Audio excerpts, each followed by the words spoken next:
நேற்றைய தினம் நினைக்கிறேன் ஒரு நிகழ்ச்சியில பங்கு பெற்று அவரெல்லாம் பேசுறாங்க. ஓஹோ, அற்புதமான ஆட்சி, அற்புதமான ஆட்சி, நிறைய திட்டங்களை திரு ஸ்டாலின் கொண்டாந்துருக்காருன்னு.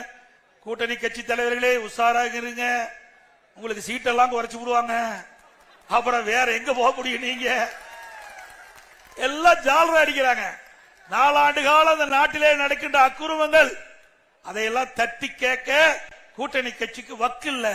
எவ்வளவு பிரச்சனை, விலைவாசி உயர்ந்து போச்சு, அதை தட்டி கேட்க முடியல. சட்ட ஒழுங்கு சீர்குலைஞ்சு போச்சு, அதை தட்டி கேட்க முடியல. அது மட்டும் இல்ல, அந்த கூட்டணி கட்சிக்கு அவர்கள் வேட்டு வைக்கிறார் திரு ஸ்டாலின். விழுப்புரத்தில் அங்க கம்யூனிஸ்ட் கட்சியுடைய மாநாடு, அனுமதி கொடுக்க மாட்டேங்கிறார். விடுதலை சிறுத்தை கட்சி திருச்சியில் ஒரு மாநாடு, அனுமதி கொடுக்க மறுக்கிறாங்க. விடுதலை சிறுத்தை கட்சியினுடைய கொடிக்கம்பம் நடுறதுக்கு முடியாதுன்னு தடுக்கிறாங்க. இவ்வளவு அசிங்கப்பட்டுமா அந்த கூட்டணியில் இருக்க வேணும்? இவ்வளவு அசிங்கப்பட்டுமா அந்த கூட்டணியில் தொடர வேணும்? சிந்திச்சு பாருங்க.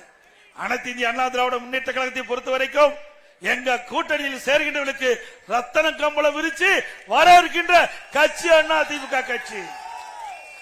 கூட்டணி என்பது அந்த சூழ்நிலைக்கு தக்கவாறு அமைப்பது. இன்னைக்கு எல்லா கட்சியுமே கூட்டணி அமைச்சுதான் போட்டியிடுது. ஏன் திமுக பாரதிய ஜனதா கட்சியோட கூட்டணி வைக்கலையா?